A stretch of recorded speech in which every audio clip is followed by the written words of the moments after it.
Olhadinha no mundo, a gente vai começar a fazer isso agora, viu, Josias? De olho no mundo, de olho no mundo. Temos alguns dos nossos jornalistas espalhados pelo mundo, na Ásia, na Europa, nos Estados Unidos, e a gente sempre quer saber o que está acontecendo nesses locais.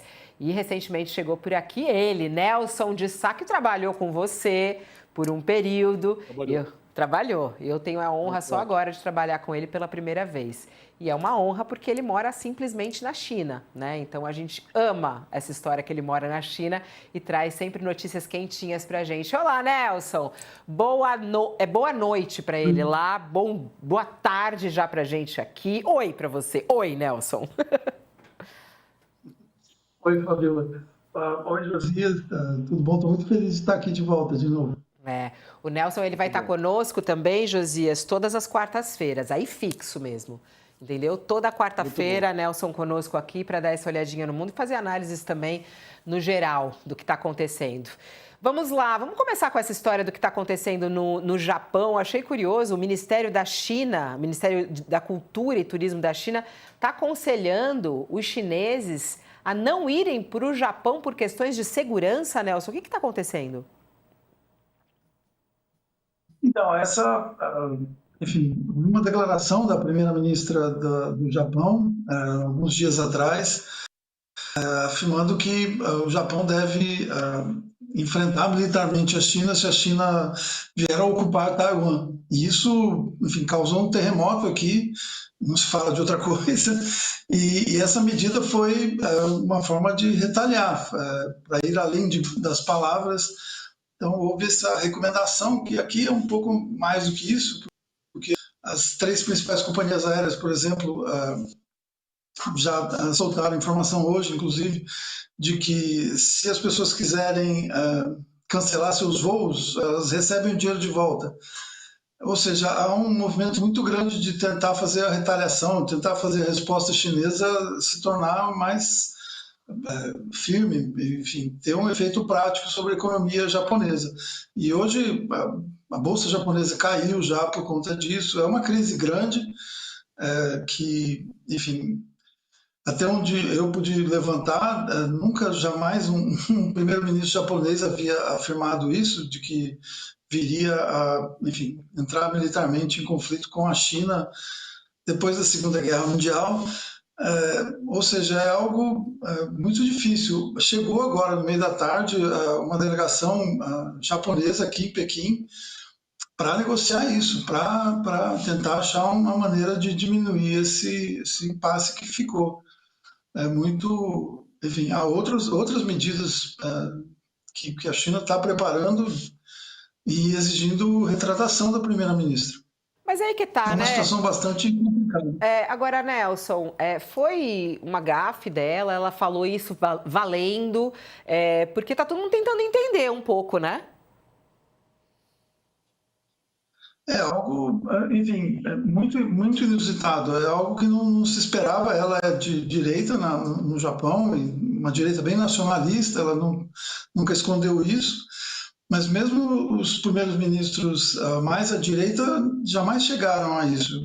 E foi enfim, não se sabe se ela errou, ela, enfim, já de certa maneira voltou atrás, porque disse que não vai voltar a falar isso no futuro, mas é uma situação criada, eu acho que ela não quer, enfim, voltar atrás no que falou, é uma situação complicada. Enfim, eu morei em Taiwan, né, antes de vir para cá, morei por um ano lá, e a relação de Taiwan com o Japão é muito forte, porque o Japão foi colônia japonesa durante 50 anos até o final da Segunda Guerra. E ainda há uma presença, uma identificação política muito grande entre, inclusive, o atual governo e o Japão. Então, é algo muito sensível para a China, algo muito sensível para Taiwan. É uma situação bastante difícil de contornar se ela não voltar atrás. Eu não sei, eu acredito que em algum momento eles vão chegar a algum acerto, mas, enfim, a retórica não tá baixando, não. É louco, né, Agora, tem Josias? um detalhe aí, Nelson, tem um detalhe que o Japão parece que anunciou que está mobilizando a sua aviação depois que detectou ali o sobrevoo de um alegado drone chinês nas proximidades ali de uma ilha uma ilha japonesa que fica próxima de Taiwan. Existe mesmo algum risco mobilizar a aviação? Vai além do declaratório, né?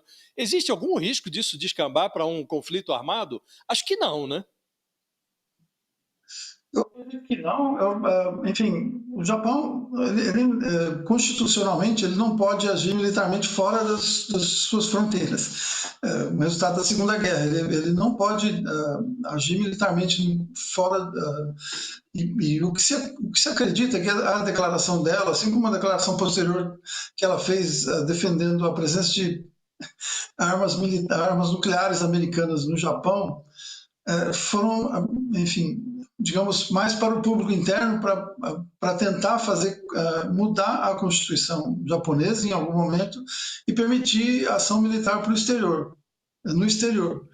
É algo, enfim, ainda a ver o que vai acontecer, mas eu não acredito que seja possível haver um conflito armado, até porque militarmente o Japão é muito fraco hoje. Ele, enfim, toda a sua defesa é feita por bases americanas, por armamento americano e por tropas americanas. Ele, enfim, é resultado da Segunda Guerra, novamente. O Japão não é um país, enfim, capacitado militarmente para enfrentar a Coreia do Norte, quanto mais a China. Algo, enfim, foi uma declaração que se acredita voltada para o público interno, no sentido de tentar mudar com o tempo a Constituição japonesa e permitir, digamos, um maior, enfim, fortalecimento militar do país. Mas não vejo a menor chance de, enfim, haver um confronto militar entre o Japão e a China. É algo impensável, assim, impossível, na verdade, porque o Japão não tem condição.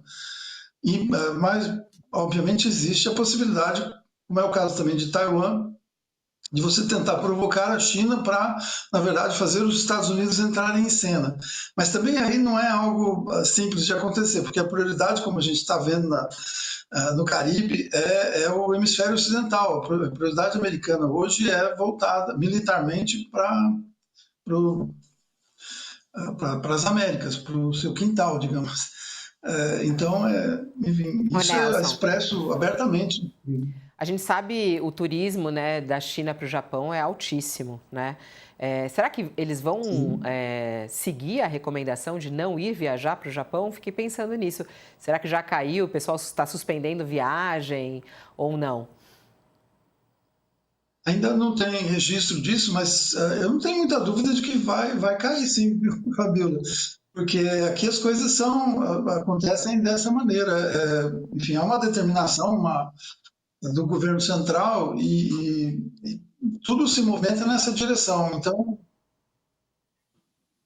eu acredito que sim, acho que vem mais notícias para o turismo japonês.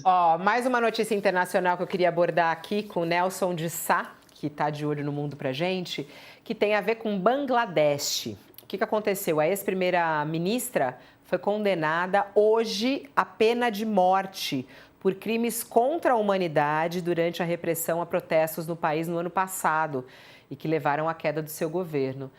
Segundo a ONU, mais de 1.000 pessoas morreram, milhares ficaram feridas, a maioria civis.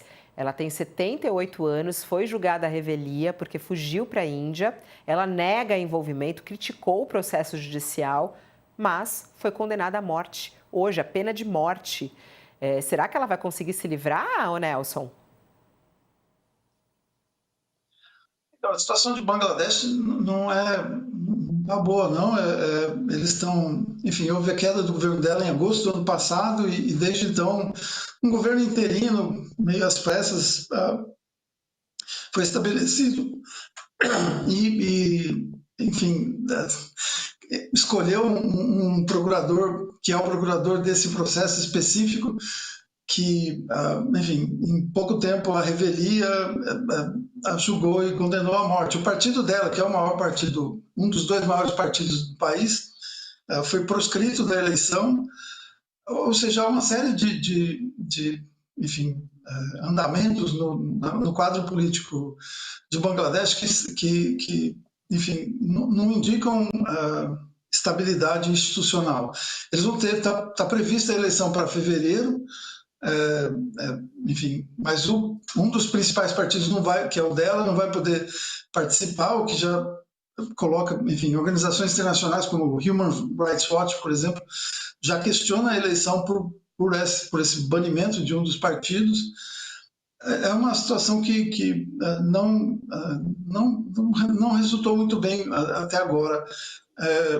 Havia muita esperança em agosto de que, enfim, se iniciasse um novo momento para Bangladesh, porque, enfim, ela é filha de ex-presidente do país, ela, enfim, é parte da elite política do país, e havia uma ideia de que haveria uma oxigenação, uma renovação da estrutura política, mas o banimento causou uma sensação ruim, assim, uma expectativa ruim.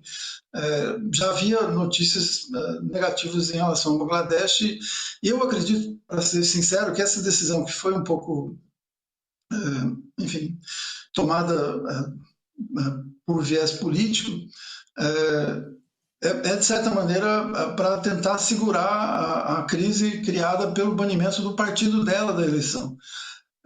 Preciso lembrar às pessoas o mal que eles trouxeram, preciso justificar o que está sendo feito para preparar a eleição. De qualquer maneira, o quadro é negativo. Tem uma questão que eu gostaria de falar nisso, que é parte Bangladesh, Sri Lanka um pouco antes, Nepal há 2, 3 meses, Indonésia também, eles foram alvo do que se chamou de